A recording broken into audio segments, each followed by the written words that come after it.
जय हिंद दोस्तों, मैं एक स्नाब सरदार राजेश पटेल 11 अगस्त 2025 एक सर्विस में न्यूज चैनल में आप सभी का हार्दिक स्वागत करता हूं। पहले खबर बताऊंगा विस्तार से। पहले खबर हेडिंग, इसके बाद विस्तार से, और खबर अंत तक देखें। आज काफी अच्छी अच्छी खबरें हैं और बढ़िया शानदार खबरों का ये है, और खास करके वेलफेयर की खबरें हैं पूरी, तो कृपया करके पूरा देखें।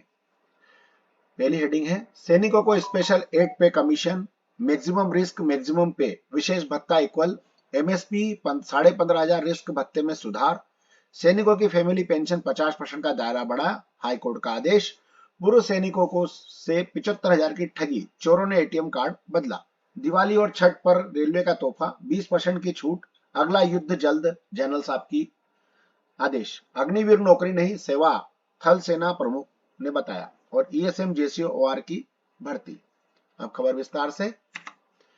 Grand special pay commission to armed forces ex serviceman and body urges central government के बारे में बताया। Captain Jagdish Verma, retired chairman of the United Front of ex serviceman JCOR, has been submitted to letter seeking the including the defense forces special category in the 8th central commission CPC. The letter addressed the defense minister Ranjan Rajnath Singh highlights the need the separate and more appropriate consideration of armed forces personnel in pay and benefits light of their unique service and condition and service.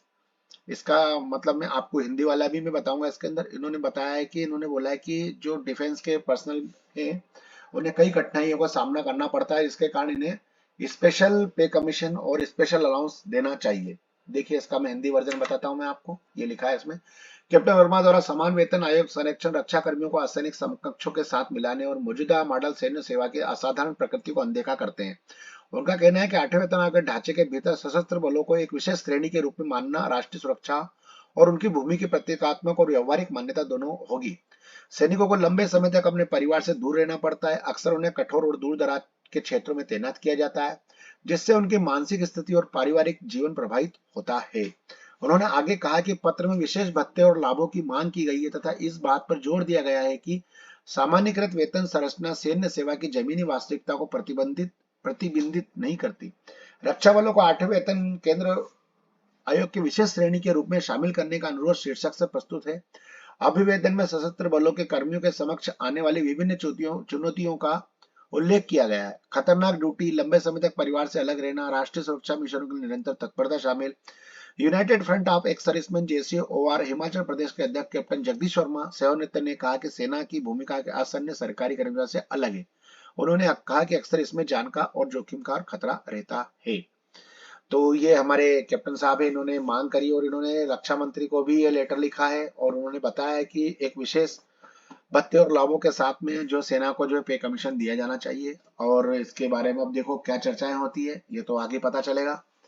लेकिन बहुत अच्छी पहल है, ऐसे हमें जो है सुझाव देते रहना चाहिए। हमारे एक्स सर्विसमैन भाइयों को भी मेरी विनती है कि ऐसे सुझाव जरूर दें। नेक्स्ट खबर है कि सौतेली मां को भी मिले पेंशन बेनिफिट का लाभ, सुप्रीम कोर्ट पहुंचा मामला, जानिए क्या हो रहा है विचार। एक मामला आया था जिसके अंदर एक सौतेली मां को पेंशन देने के लिए वायुसेना अधिकारी ने सुप्रीम कोर्ट में अर्जी लगाई है, और उन्होंने बताया कि सौतेली मां ने मृतक के अधिकारी पुत्र को 6 वर्ष की आयु से पाला है, इसलिए उन्हें जो पेंशन उनको भी देना चाहिए। अब हिमाचल प्रदेश के एटीएम कार्ड न चलने पर पूर्व सैनिक ने मांगी मदद, छाती ने लगा दी 75,000 रुपए की चपत। अब जरूर बरते सावधानियां।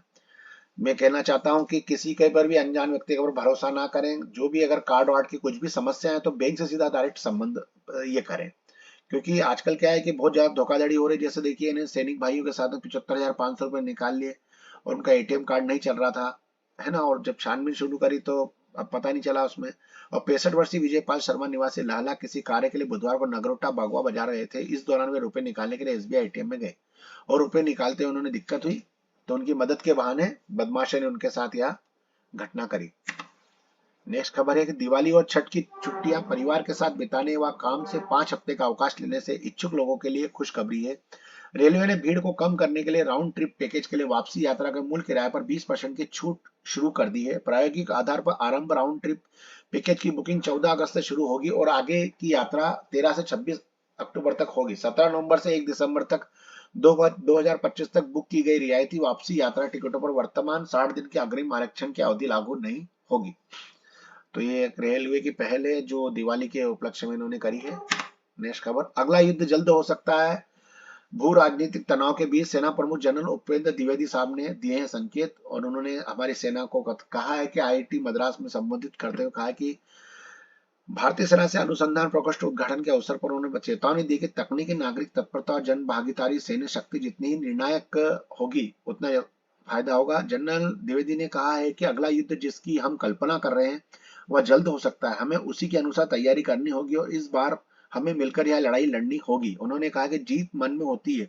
उन्होंने पाकिस्तान की घरेलू धारणा की ओर इशारा करते हुए कहा कि संघर्ष में जीत हमारी है, और जनरल रावत ने कहा कि अगर आप किसी पाकिस्तानी से पूछेंगे तो वह कहे कि हम हारे रहे या जीते हैं, तो वह बताया कि हम जीते हैं, जबकि हम उससे कई गुना उनका नुकसान किया और हम जीते हैं। तो हमारी सेना बहुत ही जबरदस्त और विश्व की मानी हुई तगड़ी सेना है, और हम आगे भी इसी प्रकार लड़ाई में अव्वल दर्जा हासिल करते रहेंगे। जिस प्रकार हमारे गार्ड्स का एक डायलॉग है, गार्ड्स का एक मोनो है, डायलॉग क्या कि पहला हमेशा पहला, तो हम हमेशा अव्वल रहेंगे युद्ध में भी। नेक्स्ट खबर, राजस्थान लोक सेवा आयोग अजमेर की तरफ से है। यह राजस्थान पुलिस अधीनस्थ सेवा के रूप सब इंस्पेक्टर प्लाटून कमांडर की भर्तियां निकली, जिसमें 1000 पदों पर भर्तियां हैं, और इसके ऑनलाइन आवेदन आमंत्रित किए जाते हैं, जिसमें अपने एक सर्विसमैन की 10% कोटा है। तो इसमें आप जरूर फॉर्म भरें, हमारे एक सर्विसमैन और उनके बच्चे और जो उनसे डिपेंडेंट है वो। इसमें उप निरीक्षक के लिए 896 पद हैं, और निरीक्षण के लिए 4 हैं, उप निरीक्षक के लिए 25 है, आईबी के लिए 26 है, और प्लाटून कमांडर आरएससी के लिए 64 है, और कुल टोटल योग मिला के 1015 पद है। तो ये अच्छी भर्ती है, इसके लिए आप जरूर फॉर्म भरें, और इसकी लिंक और नीचे दे रखी है और इसके पते दे रखे हैं, आप इसके अंदर जरूर, जो भी राजस्थान के एक सर्विसमैन भाई है वो इसके अंदर जरूर अप्लाई करें। बस दोस्तों, मेरे पास आज न्यूज यहीं तक थी। आपका दिन शुभ रहे। जय हिंद, राम राम।